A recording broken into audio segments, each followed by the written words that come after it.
Hi, I'm Amy Hale, and you're watching Poets House Presents.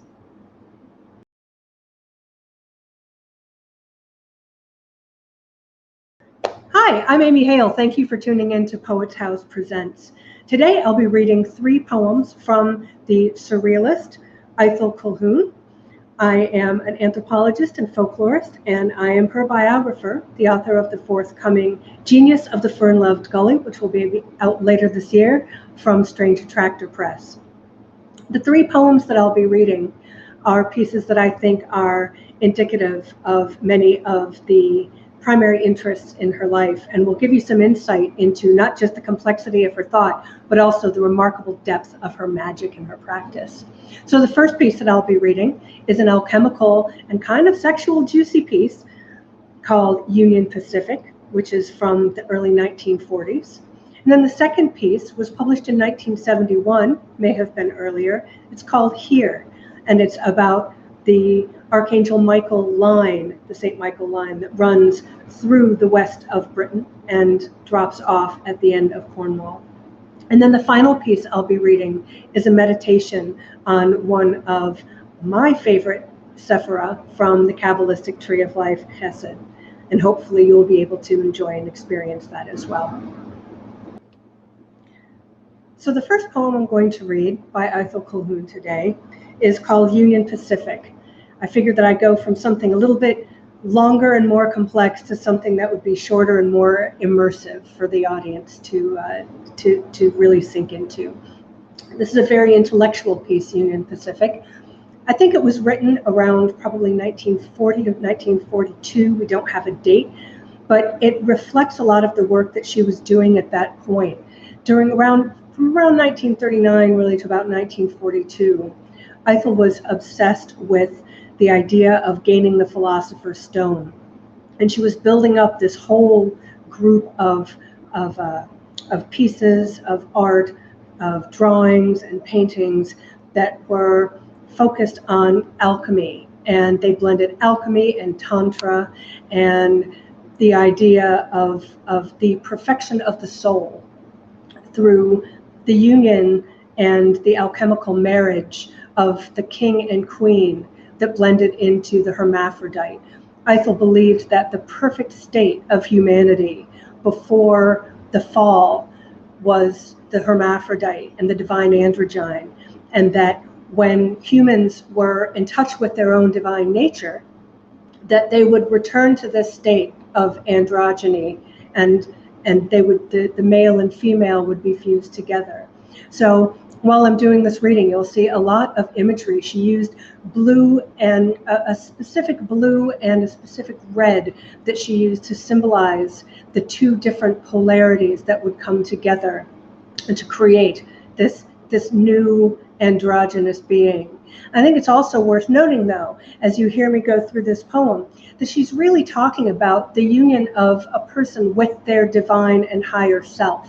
Now, this could also be a person with another person, and she doesn't specify in this poem that it has to be a male or a female. Really, the importance is in the magical act of union to become like the gods. So I'm going to read to you Union Pacific. Proclaim the supersensual truth that gods have limb and eye, each with a counterpart, these pairs exultant cry, ringing through the universe, announces victory. It is antimony resolved, inspires their cosmic play, having perfected dissonance, nor mind nor body stray, but complete their echoed selves through eons that are a day.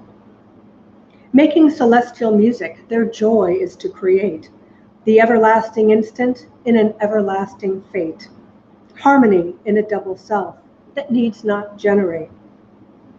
As in it glows serenely, the 2 parts of the soul meet in angelic couplings, hermaphroditic whole, while from their incandescent point the spaces outward roll. So in an arboreal image, a tree's boughs embraced will closely grow together, fibers so interlaced that by a breeze's motion their pleasures' moods are spaced. Why then exists division, philosophers have asked. Division is life's substance, and may not here be masked. But though divided, each can be a chrysalis in cast, that opens to a dragonfly, sunning a scarlet hue, to call another of its kind, but of cerulean blue. Or if it be cerulean, follow a scarlet hue. And head to tail ecstatic float continuously one, lyrical creatures to enjoy so long a union, that they become a new being, scarlet cerulean. These the self-same colors the alchemists have shown, lying in the alembic thalamus and throne, and have called them the opal, the stone that's not a stone. Wherein tranquil burning, the solved antimony, garnet with smaragdus, are fused to unity. Sun and moon in opal lose and keep identity. Moved from the dual center of a creative trance, gods, men, and insects, trees, and stones take part in a dance, where closer clasp the partners, keener their pleasures lance. Within the unconsuming fire, loveliest, O loveliest theme, of every theme the elixir, this dance and trance proclaim, quenched and rekindled is desire in this triumphal dream. And I wanted to note that some of the images that you've seen during that reading are pretty rare. They won't be included in the book, and many of them have never been seen, so I hope you enjoy them. The second piece that I want to read from Ithell Colquhoun is called Here. It was published in a poetry and culture magazine called Or in 1971. I think it was probably written earlier than that. It reflects ideas that she was interested in the 1940s and 50s. This poem is about Cornwall. It's about the St. Michael's line that runs through the west of Cornwall and hits through a whole bunch of different points that were considered sacred to Archangel Michael or St. Michael. So we'll hear a reference here to St. Michael's Mount, which is off the very tip of Cornwall, off Penzance. And we'll see an image of that. This poem could be a love poem. It could be about somebody else who came to visit her, whose spirit resonated within Cornwall. It could also be about herself and her relationship to the land. Here. From the left iliac crest to the little toe of the right foot, a magnetic line drawn by the brothers tingling through England retains its power. This current drew you, is still drawn through you. From north of your home, you followed it, crossing the navel and reaching at last this furthest point, marked by the phallic tower, the peninsular breast, before the line plunges into the sea to emerge again for a moment, 27 miles out.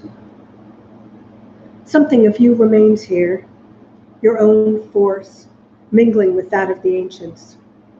Both are intensified. And your own tweed after 3 years breathes from the downland flowers, the weathered lichens, undissipated by Atlantic storm.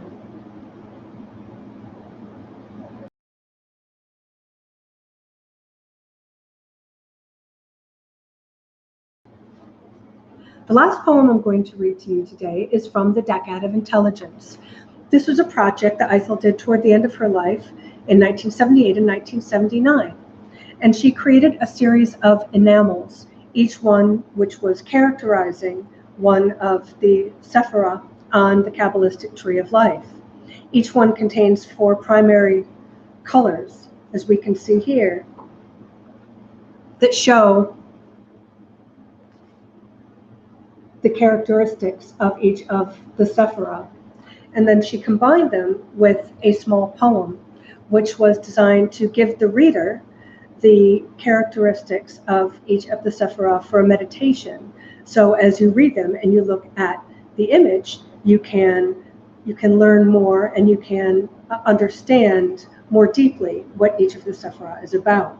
So today I'm going to read the cohesive or receptacle intelligence, which is for the sphere of Chesed. Chesed is mercy on the tree of life, and it is associated with Jupiter and with abundance and with the time when your own personal kingdom is so healthy and so abundant that you have enough that you can be truly generous. And I thought that that would be a lovely image for us to have right now.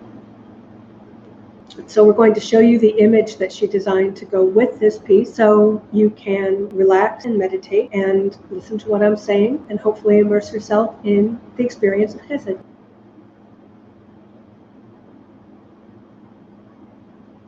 The cohesive or receptacle intelligence. Sphere of Jupiter, pillar of water. Mercy, a great king crowned and enthroned. Amethyst and sapphire, cedar, olive. Shamrock, opium. Right arm, heart. Want, scepter, crook, tetrahedron, pyramid. Silver luna as metal. Unicorn of the fire, divine bringer of rain. Obedience, angelic, brilliant ones. Friendliness, vision of love. Thank you so much for watching Poets House Presents. I'm Amy Hale, and the author of Genius of the Fern-Loved Gully, the supersensual life of artist and occultist Ithell Colquhoun, coming out from Strange Attractor. If you are interested in finding me on the internet, I'm AmyHale93 over at Twitter. Please drop by my website, which is amyhale.me, and feel free to drop me a line. I'd love to hear from you. Thanks again for watching Poets House Presents. Poets House is a magical space where words and dreams are made manifest.